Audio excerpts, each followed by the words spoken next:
الحمد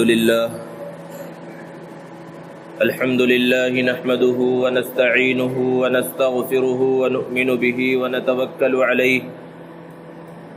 ونعوذ بالله من شرور أنفسنا ومن سيئات أعمالنا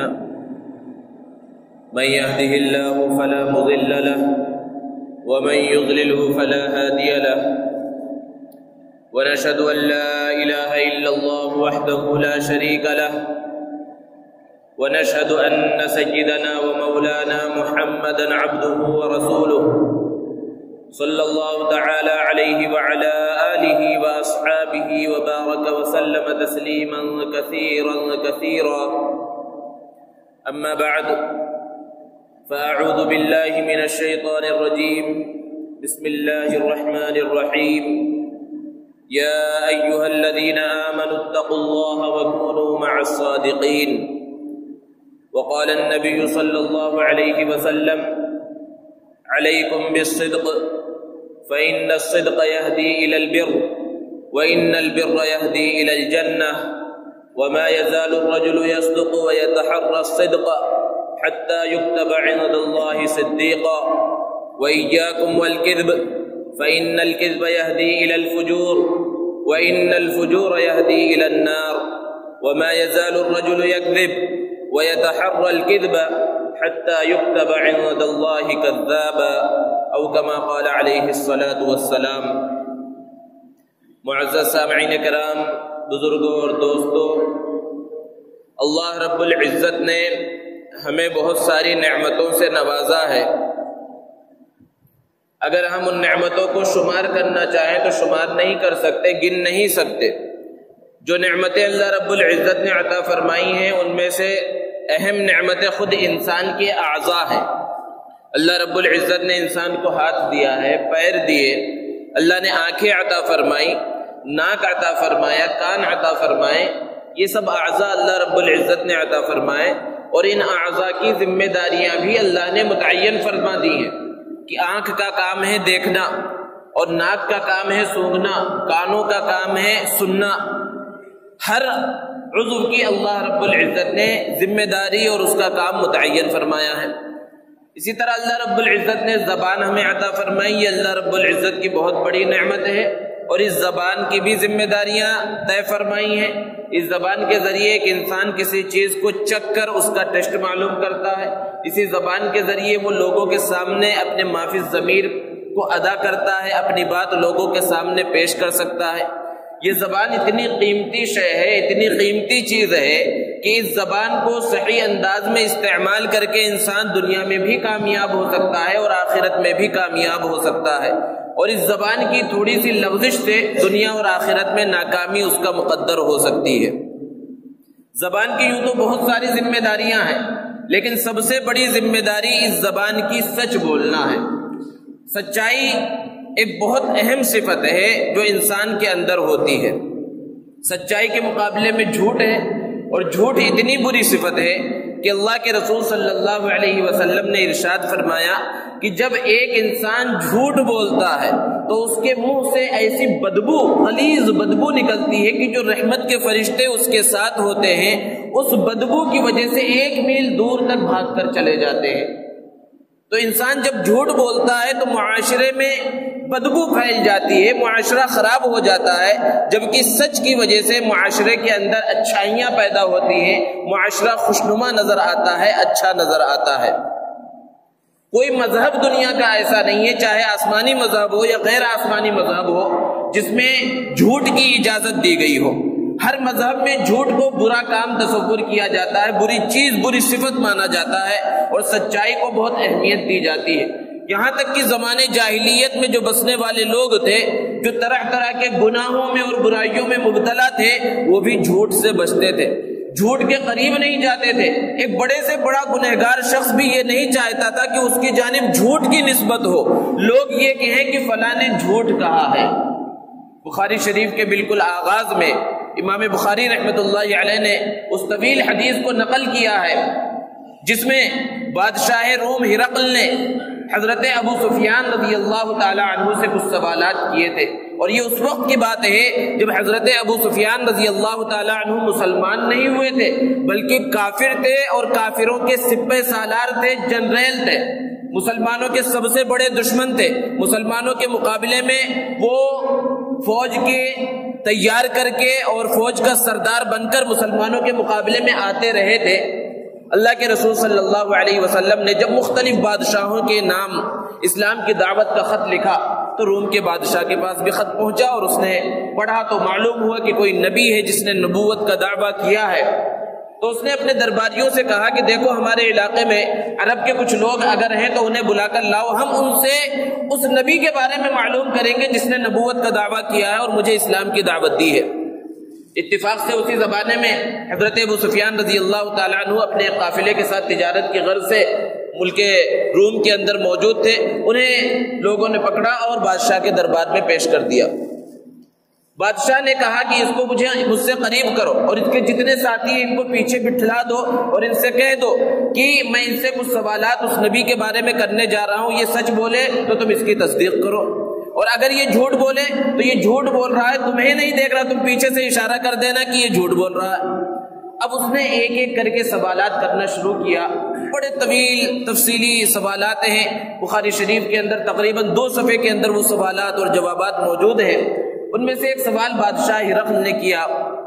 یہ بتاؤ کہ محمد صلی اللہ علیہ وسلم جنہوں نے نبوت کا دعویٰ کیا ہے وہ کس خاندان سے تعلق رکھتے ہیں، یعنی لوگوں میں وہ خاندان کس نظر سے دیکھا جاتا ہے۔ ابو سفیان دشمن ہے، چاہتے تو کہہ دیتے کہ بھئی وہ خاندان اچھا نہیں ہے، اچھے خاندان سے تعلق نہیں رکھتے، لیکن ابو سفیان نے جواب دیا کہ محمد صلی اللہ علیہ وسلم جس خاندان سے تعلق رکھتے ہیں وہ مکہ المکرمہ کا سب سے معزز خاندان ہے۔ پھر اس کے بعد پوچھا کہ اچھا تمہاری اور ان کی آپس میں لڑائیاں ہوتی ہیں تو تم جیتتے ہو یا وہ جیت جاتے ہیں؟ تو اس وقت تک چونکہ صرف 2 جنگیں ہوئی تھی، جنگ بدر، جنگ احد۔ جنگ بدر میں واضح طور پر مسلمانوں کو فتح حاصل ہوئی تھی، اور جنگ احد میں بظاہر کفار فتح حاصل کر لیے تھے، ایسا نظر آ رہا تھا۔ تو ابو سفیان نے جواب دیا کبھی وہ جیت جاتے ہیں کبھی ہم جیت جاتے ہیں۔ پھر ایک سوال یہ کیا کہ اچھا ان کے اوپر ایمان لانے والے اور ان کو ماننے والے لوگ کیسے ہیں، غریب لوگ ہیں یا اعلیٰ درجے کے مالدار لوگ ہیں؟ ابو سفیان نے جواب دیا کہ ان پر ایمان لانے والے اور ان کو ماننے والے زیادہ تر نچلے طبقے کے لوگ ہیں، غریب لوگ ہیں۔ بادشاہ نے کہا کہ جو سچا نبی ہوتا ہے ابتدا میں اس کے ماننے والے نیچے درجے کے لوگ ہی ہوتے ہیں۔ اس طرح کے بہت سے سوالات کیے اور ابو سفیان نے جواب دیا۔ ابو سفیان بعد میں جب اس واقعے کو انہوں نے بیان کیا مسلمان ہونے کے بعد لوگوں کے سامنے، تو انہوں نے کہا کہ اس وقت بار بار ہر سوال کے جواب میں میرے دل کے اندر یہ خواہش پیدا ہو رہی تھی کہ کوئی میں ایسا جواب دوں بادشاہ کے سوال کے جواب میں جس سے بادشاہ کے دل میں محمد عربی صلی اللہ علیہ وسلم کی غلط شبیہ پیدا ہو جائے، کوئی جھوٹ بات بول دو، لیکن میری زبان سے جھوٹ نکل نہیں سکا کیونکہ جھوٹ بول نہیں سکتا تھا، مجھے سچ بولنا تھا۔ میں اس بات کو پسند نہیں کرتا کہ لوگ میری جانب جھوٹ کی نسبت کریں۔ ذرا تصور کیجئے کہ اسلام کا کتنا بڑا دشمن ہے، اللہ کے رسول صلی اللہ علیہ وسلم کا جانی دشمن ہے، لیکن جھوٹ بولنا پھر بھی گوارا نہیں۔ اس کے جواب سے حضور صلی اللہ علیہ وسلم کی اور اپنے جانی دشمن کی تعریف ہو رہی ہے، وہ تعریف گوارا ہے لیکن جھوٹ گوارا نہیں ہے۔ یہ زمانے جاہلیت میں بسنے والے لوگوں کا حال تھا۔ ذرا تصور کیجئے ہم اس عظیم نبی کی عظیم امت کے اندر شامل ہے، ہمارا حال کیا ہے کہ ہماری زندگی جھوٹ کے اندر گزر رہی ہے۔ صبح میں جھوٹ، شام میں جھوٹ، کاروبار میں جھوٹ، تجارت میں جھوٹ، وزن کرنے میں جھوٹ، ہر جگہ پر جھوٹ ہے، جھوٹ کے اندر زندگی گزار رہے ہیں۔ جبکہ قرآن مجید میں اللہ رب العزت نے سچ کا حکم دیا ہے، سچ بولنے والوں کے ساتھ رہنے کا حکم دیا ہے۔ اللہ رب العزت نے ارشاد فرمایا یا ایھا الذین آمنوا اتقوا اللہ وکونوا مع الصادقین، یہ ایمان والو اللہ سے ڈرو اور سچ بولنے والوں کے ساتھ رہو۔ لوگ کہتے بھئی آج کے زمانے میں سچ بولنے والے کہاں ہیں؟ اس طرح کا بولنا گویا کہ قرآن کی آیت کا انکار ہے، کیونکہ قرآن کہہ رہا ہے سچوں کے ساتھ رہو۔ گویا کہ ہر زمانے میں کچھ نہ کچھ لوگ ایسے ہوں گے جو سچ بولنے والے ہوں گے، تبھی ان کی معیت اختیار کرنے کا، ان کے ساتھ رہنے کا حکم دیا گیا ہے۔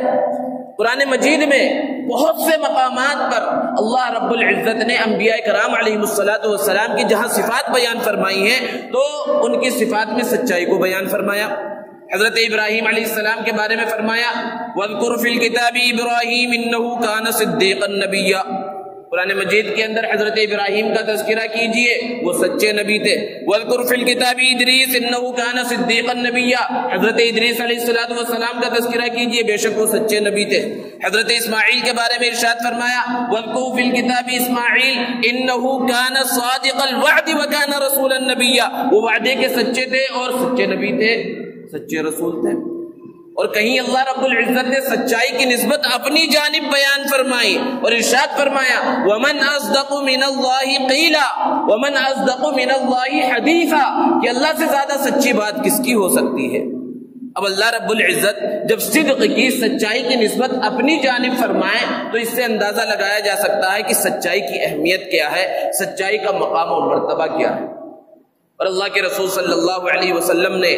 مختلف احادیث مبارکہ کے اندر سچائی کی اہمیت کو بیان فرمایا۔ اللہ کے رسول صلی اللہ علیہ وسلم نے ارشاد فرمایا ان الصدق ینجی والکذب یہلک، کہ سچائی نجات دلاتی ہے، جھوٹ انسان کو ہلاک اور برباد کر دیتا ہے۔ بہت سی مرتبہ ایسا ہوتا ہے انسان یہ سوچتا ہے، سمجھتا ہے کہ اگر میں اس مقام پر جھوٹ بولوں گا تو میں کامیاب ہو جاؤں گا، میں سزاؤں سے بچ جاؤں گا، میں نقصان سے بچ جاؤں گا، اور بظاہر ہو سکتا ہے اسے دنیا کا تھوڑا سا فائدہ مل جائے جھوٹ بولنے کی وجہ سے، لیکن انجام کار اسے نقصان اٹھانا پڑے گا، اور دنیا میں اگر نقصان نہ بھی اٹھایا تو آخرت میں تو بہت بڑا خسارہ ہے۔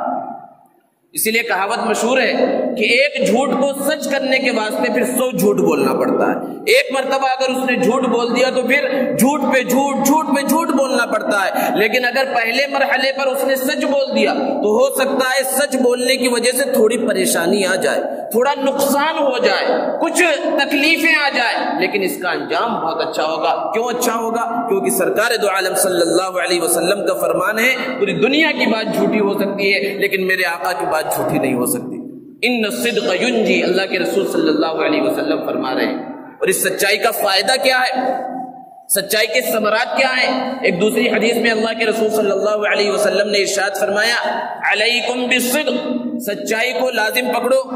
بڑا فائدہ اس کا فإن الصدق یہدی الی البر، کیونکہ سچ بولنے سے انسان نیکی کی طرف راغب ہو جاتا ہے، سچائی انسان کو نیکی کی طرف لے جاتی ہے، اور جب نیکی کرتا ہے، نیک کام کرتا ہے تو پھر کیا ہوتا ہے وإن البر یہدی الی الجنہ، اور یہ نیکی انسان کو جنت کی طرف پہنچا دیتی ہے، جنت تک پہنچانے والی ہے۔ اور آگے اللہ کے رسول صلی اللہ علیہ وسلم نے ارشاد فرمایا وما يزال الرجل يصدق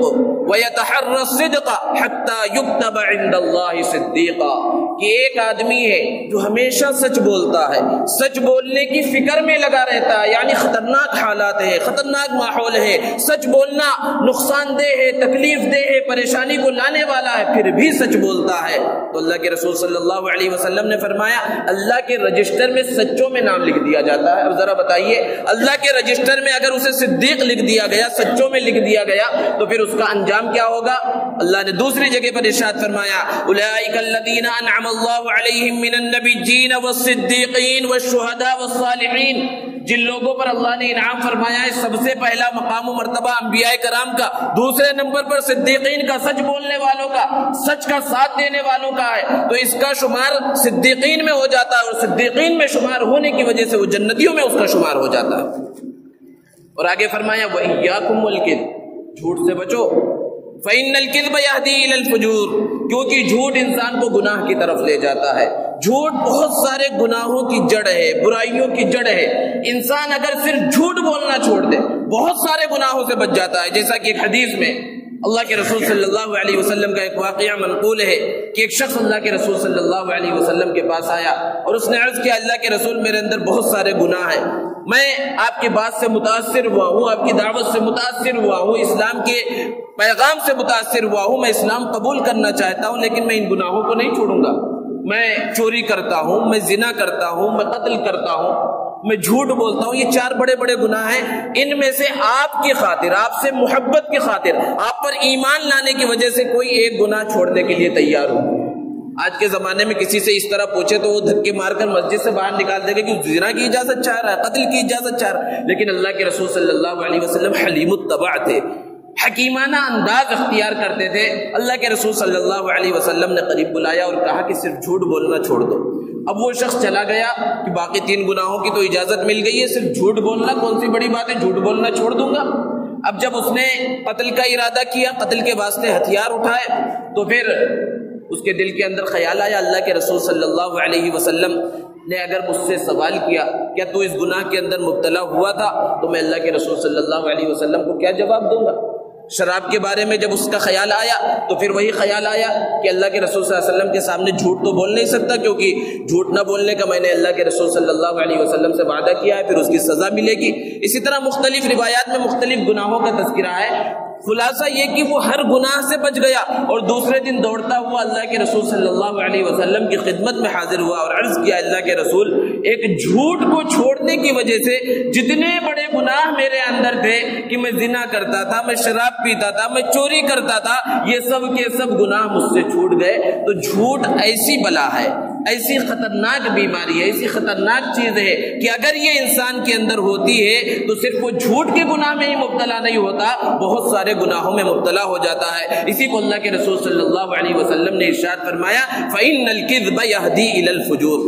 اور پھر ان گناہوں کا انجام کیا ہوتا ہے؟ وَإِنَّ الْفُجُورَ يَهْدِي إِلَى النَّارِ، یہ گناہ انسان کو جہنم تک پہنچا دیتے ہیں۔ اور آگے فرمایا وَمَا يَزَالُ الرَّجُلُ يَكْذِبُ وَيَتَحَرَّى الْكِذْبَ حَتَّى يُكْتَبَ عِندَ اللَّهِ كَذَّابًا، اور ایک آدمی ہے جو ہمیشہ جھوٹ بولتا ہے، جھوٹ کی فکر میں لگا رہتا ہے، یعنی جہاں سچ بول سکتا تھا، سچ بولنے سے کوئی تکلیف نہیں آتی، وہاں بھی جھوٹ بولتا ہے۔ حَتَّى يُكْتَبَ عِندَ اللَّهِ كَذَّابًا، اللہ کے رجسٹر میں اسے جھوٹا لکھ دیا جاتا ہے۔ جھوٹوں کا انجام قرآن میں اللہ نے بیان فرمایا لعنت اللہ علی الکاذبین، جھوٹ بولنے والوں کے اوپر لعنت ہے، سخت ملامت، سخت وعیدیں اللہ رب العزت نے اور جناب نبی کریم صلی اللہ علیہ وسلم نے بیان فرمائی ہے۔ تو یہ سچائی کی اہمیت ہے اور ایک طرف جھوٹ کا وبال ہے۔ حضرت شیخ عبد القادر جیلانی رحمۃ اللہ علیہ امام الاولیاء، ان کا واقعہ آپ نے بارہا سنا ہوگا، بچپن کا واقعہ ہے۔ جب علم حاصل کرنے کے واسطے بغداد جا رہے ہیں، قافلے کے اندر شامل ہیں، قافلے کو ڈاکوؤں نے گھیر لیا اور قافلے کا سارا مال اور اسباب سب کچھ لوٹ لیا۔ ایک ڈاکو ان کے پاس بھی آیا اور پوچھا بچے تیرے پاس کچھ ہے؟ انہوں نے کہا 40 اشرفیاں ہیں۔ اب وہ ڈاکو جو ہے اس نے یہ سمجھا کہ یہ بچہ ہے مجھ سے مذاق کر رہا ہے، میں ڈاکو اور مجھ سے مذاق کر رہا ہے، کیونکہ بظاہر ہاتھ میں کچھ نظر نہیں آ رہا، اور اگر کسی کے پاس ہوتا بھی ہے تو کون سچ بولتا ہے؟ اپنے مال و اسباب کو کوئی بھی چھپانا چاہتا ہے تاکہ بچ جائے۔ حضرت شیخ عبد القادر جیلانی رحمۃ اللہ علیہ نے کہا میرے پاس تو 40 اشرفیاں ہیں۔ ڈاکو کے سردار کے پاس حضرت شیخ عبد القادر جیلانی رحمۃ اللہ علیہ کو پہنچایا گیا، پیش کیا گیا اور پوچھا کہ تم کیا کہتے ہو؟ تو انہوں نے پھر وہی جواب دیا۔ پوچھا کہاں پر ہے؟ تو انہوں نے بتلایا آستین کے اندر ایک جیب بنا کر وہاں سل دیا گیا ہے، میری والدہ نے یہاں سل دیا ہے۔ تو وہ ڈاکو کا سردار بڑا حیران اور پریشان ہوا اور اس نے کہا کہ اگر تم چاہتے تو جھوٹ بول دیتے اور کہہ دیتے کچھ نہیں ہے، اور ہو سکتا ہے ہم تمہاری تلاشی لیتے اور ہمارا ہاتھ اس جیب تک نہ پہنچتا، اور 40 اشرفیوں کی قیمت ہوتی ہے، وہ 40 اشرفیاں بچ جاتی۔ حضرت شیخ عبد القادر جیلانی رحمۃ اللہ علیہ نے جواب دیا کہ جب میں نے سفر کرنا شروع کیا تھا، میری والدہ نے مجھے ایک نصیحت کی تھی کہ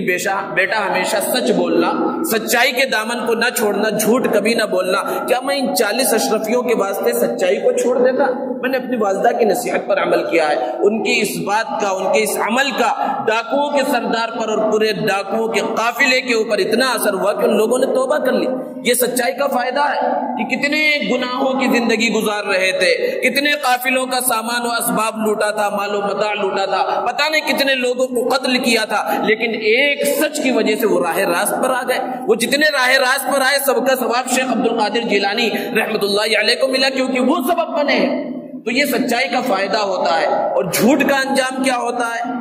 بچوں کی کتابوں کے اندر ایک مشہور واقعہ لکھا ہوا ہے کہ انسان جب جھوٹ بولتا ہے تو اس کا اعتبار ختم ہو جاتا ہے، لوگ اس کی باتوں پر اعتبار نہیں کرتے۔ وہ جب کبھی سچ بول رہا ہوتا ہے تب بھی اعتبار نہیں کرتے اس کی بات پر۔ ایک چرواہا تھا، اپنی بکریوں کو جنگل میں چراتا،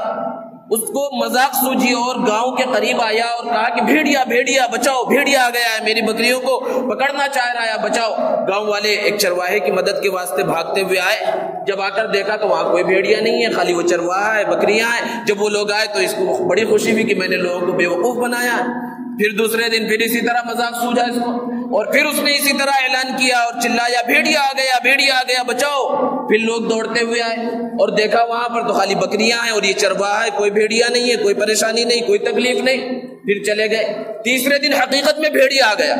اب جب اس نے چلانا شروع کیا بھیڑیا آ گیا بچاؤ بچاؤ، تو سب لوگوں نے یہی سمجھا کہ یہ تو جھوٹ بولتا رہتا ہے، خواہ وہاں جا کر کیا فائدہ۔ اب اس بھیڑیے نے خوب تباہی مچائی ریوڑ کے اندر، کئی بکریوں پر حملہ کیا، کئی کو ساتھ لے گیا۔ تو یہ جھوٹ کا انجام ہوتا ہے، اس زبان کے غلط استعمال کرنے کا انجام ہوتا ہے کہ انسان کا اعتبار اٹھ جاتا ہے، اس کے اوپر سے لوگوں کا اعتماد ختم ہو جاتا ہے۔ اور صرف جھوٹ ہی نہیں، اس زبان کو جو بھی غلط استعمال کرتا ہے، چاہے جس انداز میں لوگوں کو گالیاں دے کر، برا بھلا بول کر، لوگوں کو غلط ناموں سے بلا کر، تو ایسے لوگوں سے لوگ کترانے لگتے ہیں، ان کا حلقہ احباب کم تنگ ہو جاتا ہے، کم پڑ جاتا ہے۔ لوگ ایسے شخص کو دوست بنانا نہیں چاہتے، وہ کسی راستے سے آ رہا ہوتا ہے تو لوگ راستہ بدل لیتے ہیں کہ ارے بھائی وہ آئے گا تو اس سے الٹی سیدھی باتیں سننا پڑے گا۔ کیوں ہوتا ہے؟ کیونکہ وہ زبان کو صحیح انداز میں استعمال نہیں کرتا۔ اسی لیے مختلف قرآن مجید کی آیات میں اور احادیث مبارکہ میں اللہ کے رسول صلی اللہ علیہ وسلم نے سچ بولنے کی اہمیت کو بیان فرمایا اور جھوٹ سے بچنے کی تاکید بیان فرمائی ہے۔ بہت سے لوگ ہیں جو سمجھتے ہیں جھوٹ بس یہی ہے کہ انسان سے کسی بات کا سوال کیا گیا، کوئی بات پوچھا گیا اور اس نے جھوٹ بول دیا، جو واقعہ ہوا تھا اس کے برخلاف بول دیا، یہ تو جھوٹ کا ایک حصہ ہے۔ جھوٹ کا دائرہ بھی بہت وسیع ہو گیا ہے۔ آج کے زمانے میں مختلف انداز میں، نئے نئے انداز میں جھوٹ بولا جاتا ہے، اور ضروری نہیں ہے کہ زبان سے جھوٹ نکالا جائے، عمل کے ذریعے، تحریر کے ذریعے جھوٹ وجود میں آتا ہے۔ جن میں سے ایک تو یہ ہے کہ جھوٹا میڈیکل سرٹیفکیٹ بنوانا، کہ انسان کی طبیعت خراب نہیں ہے، کہیں اسے جانا ہے، کسی کی شادی ہے اور قانونی طور پر اس کی چھٹیاں ختم ہو گئی، اب چھٹی نہیں مل سکتی۔ ہاں بیمار ہے اور بیماری کی وجہ سے چھٹی مل سکتی ہے، اور حقیقت میں تو بیمار ہے نہیں، تو اب اس نے کسی ڈاکٹر کو کچھ پیسے دیے یا پیسے نہیں دیے، تعلقات کی بنا پر ایک جھوٹا میڈیکل سرٹیفکیٹ بنوا لیا کہ ہاں فلاں صاحب بہت بیمار ہیں، اٹھ چل نہیں سکتے، ان کو دواخانے میں ایڈمٹ کرنا لازم ہے، اور یہ جا کر اپنی کمپنی میں، فیکٹری میں، یا جہاں بھی وہ کام کرتا ہے، ملازمت کرتا ہے، وہاں پر اس کو جمع کرا دیا، اور اس کے اوپر دل میں خیال تک نہیں آتا کہ ہم غلط کام کر رہے ہیں، ہم جھوٹا کام کر رہے ہیں، یہ جھوٹ ہے، جھوٹ پر مدد ہے۔ جو سرٹیفکیٹ بنوا رہا ہے وہ بھی جھوٹ کے اندر شامل ہے، جو بنا رہا ہے خیر خواہی کے جذبے سے بنا رہا ہے وہ بھی جھوٹ کے گناہ کے اندر شامل ہے۔ اسی طرح جھوٹا کیریکٹر سرٹیفکیٹ بنوانا، کہیں پر ملازمت کے واسطے درخواست دینی ہے، فارم بھرنا ہے، تو کیریکٹر سرٹیفکیٹ مانگا جاتا ہے کہ آپ اچھے کردار کے ہیں، اس کا کوئی سرٹیفکیٹ لاؤ، تو کسی بڑے آدمی کے پاس چلا گیا، اب حقیقت میں وہ آدمی اس شخص کو جانتا ہے، اس کے کردار کو جانتا ہے، اور پھر لکھ کر دے رہا تو بہت اچھی بات ہے، مدد کرنا چاہیے، لیکن اس کو پہلی بار دیکھ رہا ہے، اس سے تعلق نہیں ہے، اس کے بارے میں کچھ نہیں جانتا، اور وہاں لیٹر میں لکھ رہا ہے فلاں بہت ایماندار ہے، بہت اچھی صلاحیتوں کا مالک ہے، یہ بھی جھوٹ کے اوپر مدد ہے، کیونکہ اس طرح کسی کے بارے میں لکھنا یہ گواہی دینا ہے، اور جھوٹی گواہی کے بارے میں اللہ کے رسول صلی اللہ علیہ وسلم نے بڑی سخت وعید بیان فرمائی ہے۔ ایک مرتبہ اللہ کے رسول صلی اللہ علیہ وسلم صحابہ کے درمیان ٹیک لگا کر بیٹھے ہوئے تھے اور ارشاد فرمایا، الا انبئکم باکبر الکبائر، کیا میں تمہیں بڑے بڑے گناہ نہ بتلا دوں؟ صحابہ نے کہا ضرور بتلائیے اللہ کے رسول۔ اللہ کے رسول صلی اللہ علیہ وسلم نے ارشاد فرمایا، الاشراک باللہ، سب سے بڑا گناہ اللہ کے ساتھ شریک کرنا۔ پھر فرمایا وعقوق الوالدین، والدین کی نافرمانی کرنا، یہ دوسرا سب سے بڑا گناہ ہے۔ یہ دو باتیں اللہ کے رسول صلی اللہ علیہ وسلم نے بیان فرمائی، اور جس طرح ٹیک لگائے ہوئے تھے ٹیک لگا کر بیٹھے ہی رہے، لیکن جب تیسری بات اللہ کے رسول صلی اللہ علیہ وسلم نے بیان کرنے کا ارادہ فرمایا، ٹیک کو چھوڑ دیا اور سیدھا بیٹھ گئے اللہ کے رسول صلی اللہ علیہ وسلم، اور پھر ارشاد فرمایا وشہادت الزور وقول الزور وشہادت الزور وقول الزور، جھوٹی گواہی، جھوٹی بات اتنے مرتبہ فرمایا کہ راوی بیان فرماتے ہیں کہ ہم دل میں یہ محسوس کرنے لگے، یہ خواہش کرنے لگے کاش کہ اللہ کے رسول صلی اللہ علیہ وسلم خاموش ہو جائے، اور بعض راوی یہ بیان فرماتے ہیں کہ ہمیں تو ایسا محسوس ہونے لگا کہ اللہ کے رسول صلی اللہ علیہ وسلم خاموش ہی نہ ہوں گے، بار بار اس کو دہرا رہے ہیں، اس کی مذمت، اس کی قباحت کو بیان کرنے کے واسطے۔ اور آج جھوٹی گواہی کو برا سمجھا ہی نہیں جاتا، بلکہ بسا اوقات تو لوگ کہتے ہیں بھائی جو بات ہے سچ سچ بول دو، کوئی عدالت میں تھوڑی کھڑے ہو، یعنی گویا کہ جھوٹ بولنے کی جگہ عدالت ہے، اور وہاں جھوٹے گواہ باہر کوڑیوں کے مول پر جو ہے مل بھی جاتے ہیں، جنہیں واقعے کا، مقدمے کا کچھ بھی پتا نہیں، بس انہیں طوطے کی طرح رٹا دیا جاتا ہے۔ وکیل آپ سے یہ پوچھے گا بس آپ کو یہ بول دینا ہے، وہ نہ تو مدعی کو جانتا ہے نہ مدعا علیہ کو جانتا ہے۔ ایسی جھوٹی گواہیوں کے بارے میں اللہ کے رسول صلی اللہ علیہ وسلم نے بڑی سخت وعید بیان فرمائی ہے۔ تو کسی کو جھوٹا کیریکٹر سرٹیفکیٹ دینا یا جھوٹی سفارش کرنا، یہ سب اس کے اندر داخل ہے۔ اسی طرح جھوٹا مذاق کرنا بھی جھوٹ کے اندر شامل ہے۔ اسلام ایک ایسا مذہب ہے جس کے اندر ایسا نہیں ہے کہ ہر چیز کو حرام قرار دیا گیا ہو، ہنسی مذاق کو حرام قرار دیا گیا ہو، بلکہ انسان کی دل لگی، خوش طبعی، جس سے انسان کو خوشی حاصل ہو، ان سب چیزوں کی شریعت کے دائرے میں رہتے ہوئے، جائز دائرے میں رہتے ہوئے اس کے استعمال کی، اس کو کرنے کی اجازت دی ہے شریعت نے۔ اسی طرح ہنسی مذاق جائز دائرے میں رہتے ہوئے، جس کے اندر جھوٹ دھوکے کا شائبہ نہ ہو، اس اللہ کے رسول صلی اللہ علیہ وسلم سے خود ایسے مزاح ثابت بھی ہیں، خود ایسا مذاق اللہ کے رسول صلی اللہ علیہ وسلم نے اپنے صحابہ سے کیا ہے، اور اس کی اجازت بھی ہے شریعت مطہرہ کے اندر۔ لیکن ایسا مذاق کرنا جس سے کسی کو تکلیف پہنچے، کسی کو غلط نام سے پکارا جائے، کسی کو برے نام سے پکارا جائے، اس کے اندر دھوکہ شامل ہو، ایسے مذاق کی قطعاً اجازت نہیں ہے۔ اور صرف ہنسانے کے واسطے لوگوں کو جھوٹ بولنا، جھوٹ بول کر لوگوں کو ہنسانا، اس سے بھی اللہ کے رسول صلی اللہ علیہ وسلم نے سخت انداز میں منع فرمایا ہے۔ اللہ کے رسول صلی اللہ علیہ وسلم کی حیات طیبہ کو اگر ہم اٹھائیں، آپ کی سیرت کی کتابوں کو اٹھا کر دیکھیں تو بے شمار واقعات ملیں گے۔ ایک خاتون، بوڑھی خاتون اللہ کے رسول صلی اللہ علیہ وسلم کی مجلس میں حاضر ہوئی اور عرض کیا، اللہ کے رسول دعا کر دیجئے کہ اللہ رب العزت مجھے جنت میں داخل فرما دے۔ اللہ کے رسول صلی اللہ علیہ وسلم نے ازراہ مزاح، مذاق کرتے ہوئے ارشاد فرمایا، کوئی بوڑھی عورت جنت میں داخل نہیں ہوگی۔ اور پھر نماز کا ٹائم ہو گیا، اللہ کے رسول صلی اللہ علیہ وسلم نماز کے واسطے چلے گئے۔ اب اس نے رونا پیٹنا شروع کیا۔ حضرت عائشہ صدیقہ رضی اللہ تعالی عنہا کے پاس موجود تھی کہ اب میں نے اتنی طویل زندگی عبادت کی ہے اور میں اسے امید پر تھی کہ اللہ کے رسول صلی اللہ علیہ وسلم دعا کریں گے اور میں جنت میں چلی جاؤں گی، جنت کی خواہش ہے اور ہر مسلمان کو خواہش ہوتی ہے، اور اللہ کے رسول صلی اللہ علیہ وسلم نے تو کہہ دیا کہ کوئی بوڑھی عورت جنت میں نہیں جائے گی۔ جب نماز پڑھا کر اللہ کے رسول صلی اللہ علیہ وسلم واپس تشریف لائے، حضرت عائشہ صدیقہ رضی اللہ تعالی عنہا نے کہا، اللہ کے رسول آپ نے جب سے کہا ہے کہ کوئی بوڑھی عورت جنت میں نہیں جائے گی، یہ تو رو رہی ہے۔ اللہ کے رسول صلی اللہ علیہ وسلم نے ارشاد فرمایا، میں نے جو کہا ہے بالکل سچ کہا ہے، کیونکہ قرآن میں اللہ نے بیان فرمایا کہ جس کو بھی اللہ جنت میں داخل کرے گا جوان بنا کر داخل کرے گا، کوئی بوڑھی عورت جنت میں داخل نہیں ہوگی۔ تو اللہ کے رسول صلی اللہ علیہ وسلم نے جو بات بیان فرمائی کوئی جھوٹ نہیں، لیکن اس سے مذاق بھی ہو گیا، مزاح بھی ہو گیا، دل کو جو بولتے ہیں مزاح اور مذاق سے جو ایک خوشی حاصل ہوتی ہے وہ بھی حاصل ہو گئی۔ اس انداز میں اللہ کے رسول صلی اللہ علیہ وسلم سے مزاح ثابت بھی ہے، دل لگی ثابت ہے۔ ایک صحابی تھے، دیہاتی صحابی، جن کا نام ہے حضرت ظاہر بن حرام رضی اللہ تعالیٰ عنہ۔ اللہ کے رسول صلی اللہ علیہ وسلم بہت محبت کرتے تھے ان سے، وہ بھی اللہ کے رسول صلی اللہ علیہ وسلم سے بہت محبت کرتے تھے۔ شکل و صورت کوئی اچھی نہیں تھی، بدصورت تھے۔ ایک مرتبہ وہ اللہ کے رسول صلی اللہ علیہ وسلم کے پاس آئے، جب بھی آتے تو دیہات کے کچھ بھی سبزیاں اور یہ سب چیزیں لے کر آتے، اور جب جانے لگتے اللہ کے رسول صلی اللہ علیہ وسلم شہر کے تحفے ان کے حوالے کرتے۔ ایک بازار میں پہنچے اللہ کے رسول صلی اللہ علیہ وسلم، وہ بازار میں کھڑے ہو کر کچھ بیچ رہے تھے۔ اللہ کے رسول صلی اللہ علیہ وسلم پیچھے سے آئے اور ان کی آنکھوں کے اوپر ہاتھ رکھ دیا، جیسے کہ آج کل بھی ایک دوست دوسرے دوست سے مذاقاً اس طرح کر دیتے ہیں۔ اب پھر اس کے بعد ہاتھ رکھ کر کہا اللہ کے رسول صلی اللہ علیہ وسلم نے، کون ہے جو اس غلام کو خریدے؟ پہلے تو انہیں ایسا محسوس ہوا کہ پتہ نہیں کون ہے، اور کہنے لگے کہ چھوڑو، لیکن جیسے ہی محسوس ہوا کہ اللہ کے رسول صلی اللہ علیہ وسلم ہے، اپنی پشت کو اور زیادہ اللہ کے رسول صلی اللہ علیہ وسلم کے جسم مبارک سے لگا دیا کہ اللہ کے رسول صلی اللہ علیہ وسلم کی برکت مل رہی ہے، اور پھر کہا اللہ کے رسول مجھے کون خریدے گا، میری کیا قیمت ہے؟ اللہ کے رسول صلی اللہ علیہ وسلم نے ارشاد فرمایا، لوگوں کی نظروں میں تمہاری قدر و قیمت ہو نہ ہو، میری نظر میں اور اللہ کی نظر میں تمہاری بڑی قدر و قیمت ہے۔ تو اللہ کے رسول صلی اللہ علیہ وسلم نے مذاق کیا۔ اسی طرح ایک صحابی اللہ کے رسول صلی اللہ علیہ وسلم کے پاس آئے اور عرض کیا، اللہ کے رسول مجھے سواری کے واسطے ایک اونٹنی چاہیے، ایک اونٹنی عطا کر دیجیے۔ اللہ کے رسول صلی اللہ علیہ وسلم نے فرمایا، میں اونٹنی نہیں، تمہیں اونٹنی کا ایک بچہ دوں گا۔